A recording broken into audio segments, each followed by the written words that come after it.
because no one can see you, and we will get into it. So actually, we did one of these last year, and I think the presentation was a little bit long, so I wanted to keep this one shorter and save more time for questions because I don't know if we had much time for questions last time. So actually, I kept this one a little bit more open. I totally changed the presentation compared to the one we did last year, and the one last year I think was hopefully helpful. So I know you have a series of seminars coming up over the next couple months, which is quite cool. So I wanted to touch on some of the things that you'll be talking about in some of those, but I didn't want to go too deep into them because I know you're going to talk about them. So I just wanted to basically talk about how they all fit in the puzzle of being a better mountain biker. So that way, when you go into the other seminars with the other experts, you can kind of see how they fit. Maybe it'll interest you in going to another seminar. The one thing I didn't talk about is mindfulness, but I think that's probably something that should be added into this presentation is the psychological aspects of being a mountain biker, but I did cover some other things. So we'll get into that. So for anyone who doesn't know me, I guess I do a few things all around mountain biking is kind of how I fill my day. I guess first and foremost, we got on the right that I'm a mountain biker. I am a mountain biker as well, just like you. And I've been mountain biking for the last 20 something years. So before enduro existed, back when we were on 26-inch wheels and hardtails and rim brakes. And then I moved to New Zealand to study mountain biking for my PhD, and I kind of just never left. I'm still doing mountain bike stuff as well. So I coach mountain bikers under my brand MTB PhD. So you're all from the Manawatu, where Caleb Botcher's from. He's over in Europe now. So I started working with him when he was a young fella, and now he's over doing the World Cups, which is quite cool. I can see my face is being blown out by that light I added because it was so dark. So I'm gonna turn around. So I actually just talked to Caleb, and he just did the first World Cup of the season over in the Czech Republic, and now he's in Austria. So I've been working with him for a long time now, and he's come a long way. So it's very cool to see. And yeah, like I said, Breakus is the other thing. We'll talk about that in a second. So there's a lot of things you got to do to be a better mountain biker. So we'll just kind of talk about how you can kind of fit it all in, how much of each you need, because most of us aren't professional riders. We have jobs and we have other things to do, and there's only so much time in the day, and there's a lot of things that we could do. So let's see how they all fit in. So one of the things I really like to do is I like to think about you as a rider, your rider profile. So what is it of these aspects that is holding you back? Because that's what training is. Training to be a better mountain biker is working on the things that are holding you back. If you're really good at something, maybe spend time on the things you're not as good at, and you'll become better overall. So we have this hypothetical Steve, and these are the topics that I wanted to touch on today. And we can see that Steve is really good at resting. So Steve spends most of his time just kind of chilling on the couch, and he's got some good skills, and sometimes he works on his intensity, but he's pretty bad at his nutrition. He doesn't do much strength work, and his endurance is pretty poor. So as a mountain biker, there's actually a lot of things Steve could do to get better. So he probably doesn't need to focus on resting more, which for most mountain bikers, resting is their weakness. But Steve can probably focus on his endurance and maybe do a little bit more riding, and that will make him better. But then we also have another rider, Toby. Toby's really good at skills, and he's actually pretty good at endurance, but he doesn't rest much. That's a big problem. That's a really big problem because rest is really important. His nutrition is also rubbish, and if you're anything like me, maybe a bit of a weakness, because how good is chocolate? So Steve, he does a little bit of strength work, which is good. Most of us we like to ride, so fitting in that strength work is probably the last thing on our minds when the trails are looking good and it's not windy and wet. We like to get out there, and we would much rather ride. So what Toby can do is he can probably work on his nutrition, maybe do a little bit of strength work, but also he needs to fit in rest. So how does he do those three things while also getting enough rest? So that's what we'll talk about, how they all fit in. So I kind of broke down those 6 different things, and I wanted to give you some ideas of some workouts that are my favorite workout, how it fits in, why it's important to to being a mountain biker, and I'm not going to cover everything. So if you have any questions, you can ask me questions at the end, or whenever. Actually, you can just ask me questions whenever. So endurance is really, really important because mountain biking is an endurance sport. Like, not only do you have to get up the hill, you have to get down the hill, and a lot of times you also have to get back up again. And to be able to do that, you need good endurance. And actually, to be able to go hard over and over and over again, you need really good endurance. This is what we actually call fitness. This is what fitness is: your ability to kind of keep going. It's one thing to be able to go hard for a really short period of time, but that's not what mountain biking is. Mountain biking is kind of continuous. We need to go back up the hill, or go down a really, really long hill. Like the hill you guys have locally, one of my favorites was Carrera, and that's actually a really long downhill. I think it's like 7+ to 10 or 15 minutes, something like that, and you go down a long way, and you get tired on the way down. So you need to be actually quite fit to be able to make it down and to be able to use your skills along the way. So I put a photo here of people road riding, and as mountain bikers, we just want to go mountain biking, but mountain biking is actually really hard.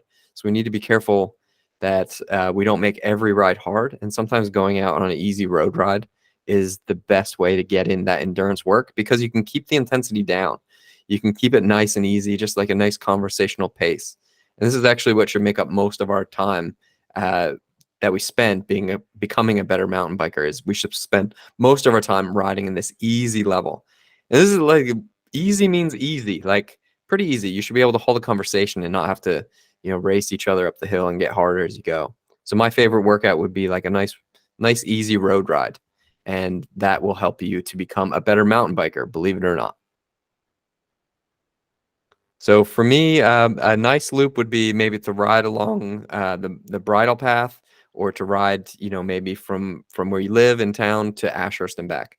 And you get in a nice few hours going easy, and you'll have a much easier time on the trails the next time you go out. And as you build this ability over time. So yeah, nice 2-hour easy workout would be a good one. And even the pros, they're doing lots of easy riding. So this is what they spend most of their time doing too.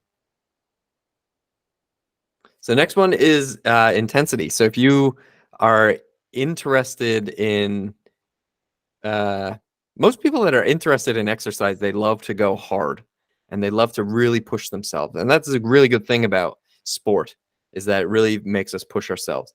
But you don't want to do that all the time, because when you push yourself, you get tired. And when you get tired, that's your body signaling that you need recovery. So I really say to use the intensity or intervals really sparingly. 1 to 2 times a week is pretty good. If you're going hard more than that, I think you'll have a really hard time recovering. But the really important thing to remember is that even riding up a hill when you're mountain biking is usually pretty hard. Like, you can't actually go that easy unless you're one of the top mountain bikers. It really does take a lot of intensity just to get up the hill. So you need to keep that in mind. If you're riding trails, and you're riding trails a few times a week, you don't want to also be adding in too much really hard interval rides, or Zwift or in stationary bike rides. You don't want to add in too much of that, because you're just going to have too much intensity, and then you won't recover. And a lot of people, they can get better for a short period of time by doing that. Let's say mountain biking twice a week, and then doing some at-home workouts twice a week that are quite hard. They can keep going for a while, but eventually you kind of start to dig a hole and you can't recover anymore. So I always say to use the intensity sparingly, especially when we are mountain biking. So when we're going hard and doing intervals, something like that, that's a good way to get in the intensity. You can do it lots of ways. You can do really short efforts with short rest.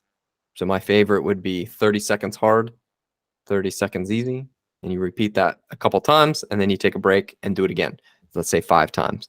And you do 3 sets of that. That's a really good workout that I really like to use a lot. Or you could go at a medium pace for 20 minutes and recover for, say, 10 minutes and repeat the 20-minute workout, or the 20-minute bout again. So there's a few ways you can do it, and it's all considered intensity. So you want to be careful to not do too much of that, because remember, you also need to mix in those easy rides.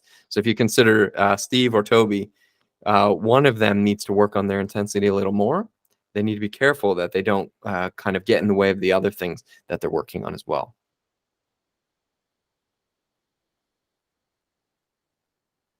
All right, so strength work. So here we have Caleb. This was actually a few years ago now, but this workout's on YouTube actually, and you can check it out. Just type in mountain biking home circuit or something like that, and that should come up. But this was a nice body weight workout that a lot of athletes do. I have them go through this, and it's pretty good because you can bang it out in like 20 or 30 minutes at home, no equipment. That's pretty good, and that's still, I would consider it strength work. So a lot of times when we think about strength work, if we think about going to the gym, and that's just another barrier for us to kind of get the work done. So I like at-home workouts. Almost all my strength is at home. I do it, and I have a few weights that I do, and I bang it out, and I don't need to go anywhere because that would stop me from getting it done. I make excuses just like everyone else. So this one's good, and you can get it as advanced as you want with strength training. I know that strength trainers, they have some great workouts that'll keep you really interested. But the main thing that I like about strength training is that you start to use your muscles that you don't otherwise use. So if you look at Caleb doing this squat, he's just doing a body weight squat, and he might do 10 or 15 of them. It's still hard. Like if you do that a few times, that's still hard.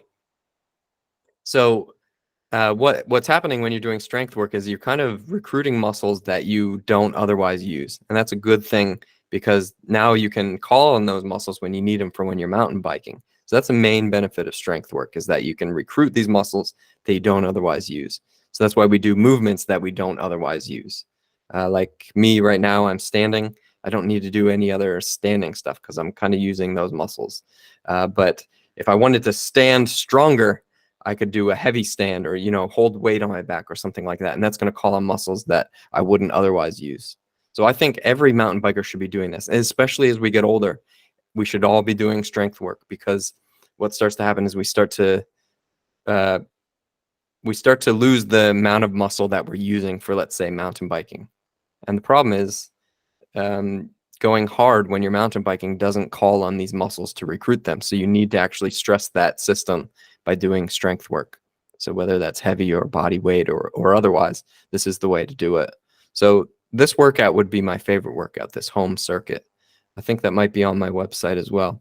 And it's a good one. So yeah, it's been shared around a bit, and some people are using it as well. And it walks you through what all the workouts are, and it shows you how to do it. So you can make it through one set. You could do all 3 sets, and it can take you anywhere from 10 to 30 minutes, depending on what you want to do.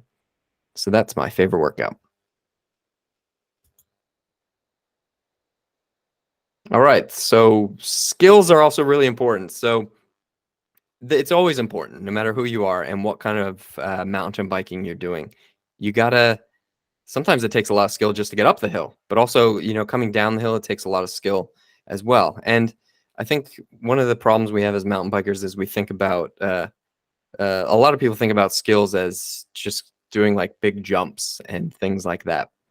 That's not what I think about when I think about skills. I'm thinking about things like cornering with control, especially. So this is this product here, that blue sensor. That's the sensor that I make with the rest of my time with my team in BrakeAce.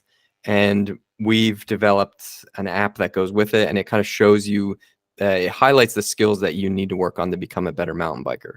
So it measures your braking, and then it assesses the things that you need to work on based on your braking. A lot of times, like, we don't know what we're doing on the bike, and this was a big problem for us as we were kind of thinking about the tools that we needed as mountain bikers. It's all down to guesswork or maybe observation. So we really wanted was a sensor to help to mountain bikers to become more skilled. So that's what this does. And there are all different kinds of types of skills. Control is really the main one, to be able to control your bike and to make it do what you want. And that can be big and that can be small.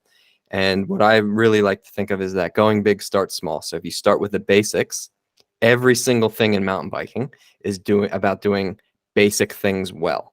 So working on the basics is extremely important. So whether that's bike body separation, I know you did a a coaching clinic with Bryn, and he's a really good skills coach. I think he was up there a few weeks ago. He's a really good skills coach. And he has you focus on the basics, like where are you positioned on your bike? How are you getting traction with your tires? Like it's a really dynamic moving thing that you're piloting across the hill. So whether it's uphill or down the hill, you need skills. And as you get tired, your skills start to kind of deteriorate.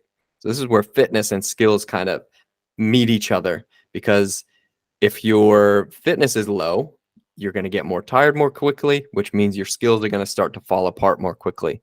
And we don't really want that to happen. So, we can raise our fitness and raise our skills, or we can raise both. And that's really good. So I think Toby, when we looked at his rider profile, he should probably spend more time working on his skills.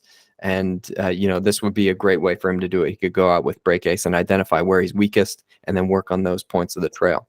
So, as part of a rider profile, we need to figure out what we're lacking in the most, what we're targeting in terms of mountain biking, and then focus on that as our weakness.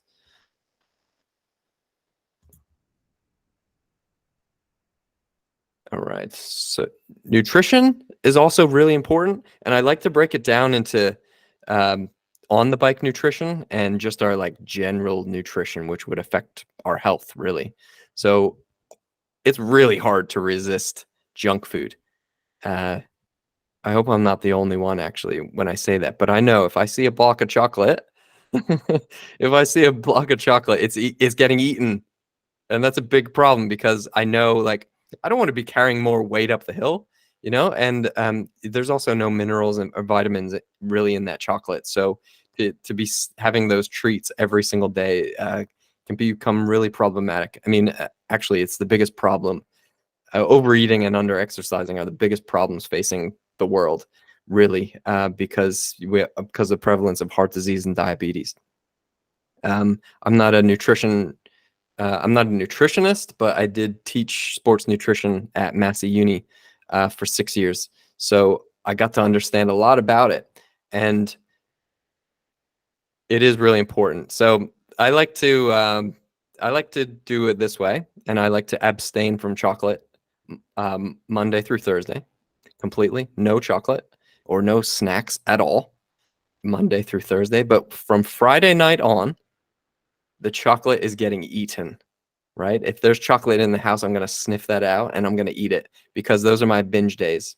And the reason I like to do that is maybe not the advice you'll get from everyone, but I know that I'm not going to be able to avoid chocolate altogether for the rest of my life.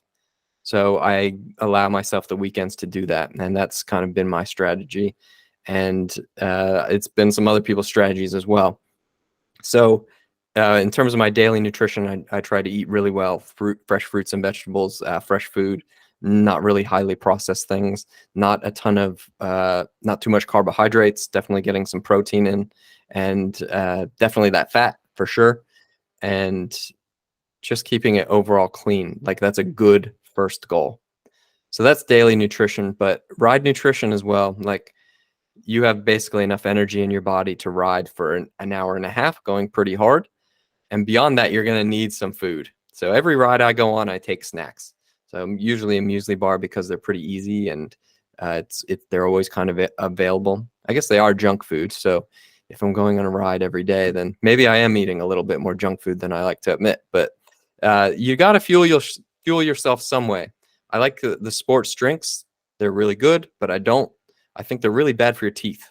So I think they're probably one to avoid, apart from if you're specifically training for a race. It's pure sugar, basically. They're 7% maltodextrin, kind of sugary glucose mix things, which, that's instant energy, which you need. But to be having it all the time not only gets expensive, but it's probably bad to have in your mouth all the time.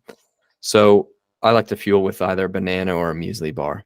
I don't think you need to really eat on every ride, but if we're just going out for a nice easy 1 hour on the bridle path or 30 minutes or something like that, we probably don't need to take a big snack with us.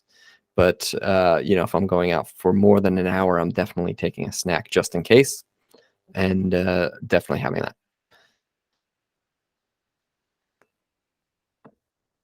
I know you'll talk about nutrition more. But if you have any questions, happy to answer those.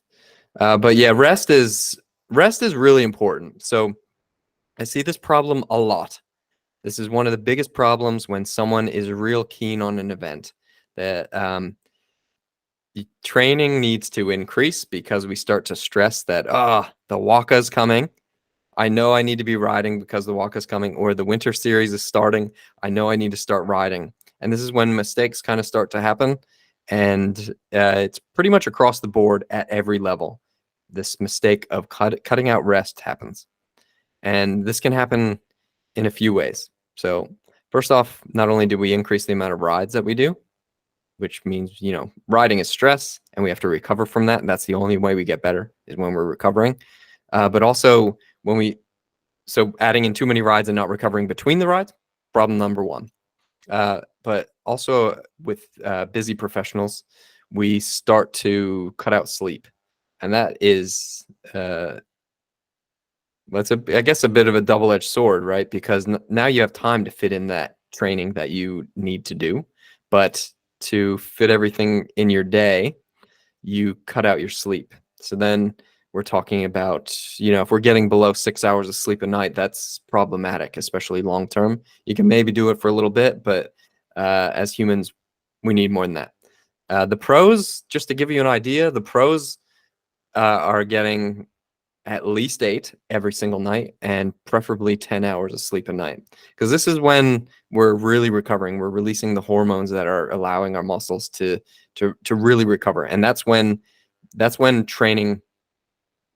we see the training effect, really, because riding, that's, in a way training, but if we don't recover from that, we're not going to get better.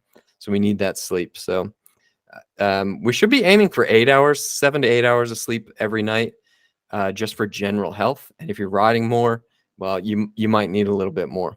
You could talk about sleep schedules and all those kind of things, but it is good to be on a normal schedule so you can get your circadian rhythms kind of predictable, and go to bed at the same time, wake up at the same time, those kind of things. But the other thing is, I guess this is maybe a third problem with rest, is I see people going way too hard on their easy days. And this is a really big problem, because then not only have we increased the amount of riding we're doing to prepare for the Waka as like a last ditch effort to start training, but we've also now going too hard on our easy days. So that means we might have 2 days we had planned hard to go, and then maybe we added in some strength work, and then we have this easy ride that becomes a group ride, and we start racing our friends up the hill. So that's 4 hard days in a week. And if we cut out our sleep, that's just not going to happen. You're going to end up either sick, tired, or the worst thing that can happen, really, is that you start to not want to ride your mountain bike. And that's probably the first thing, is that burnout, which happens pretty quickly if you kind of overdo it and you under rest. So overtraining is really under resting. And I was in I had an overtraining syndrome back in 2007, and it was bad. I was trying to race at the time at a high level, and it was hard. It was really hard to get out of that. So hard means hard. So when you're going hard, go hard. And when you're going easy, make sure you're going easy. And that's a real good way to make sure that you can get the most out of those hard days and get that recovery. But when you're resting, that means you're resting. So you're sleeping, chilling out on the couch, and just having that rest day. So if you have like a training plan, those rest days are really important, and they're in there for a real good reason, and that's because you need them. So yeah, rest is really important.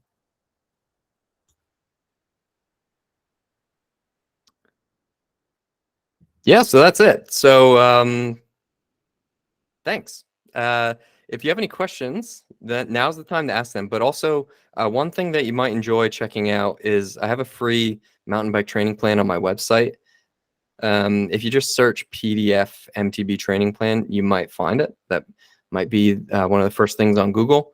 It gets downloaded quite a bit, but it's 4 weeks, and you can kind of structure it based on the amount of days that you have available. So it's kind of made for anyone, which is quite good. So if you can ride 7 days a week, you can use the plan. If you can ride 2 days a week, you can use the same plan, because every day is prioritized and you can move them around as needed. I think there's 4 weeks in that one, and it kind of guides you through every single workout. So it might be a good one to check out if you're kind of curious in like how you might fit the workouts together. And also you can check out the YouTube video for if you want to try that strength work.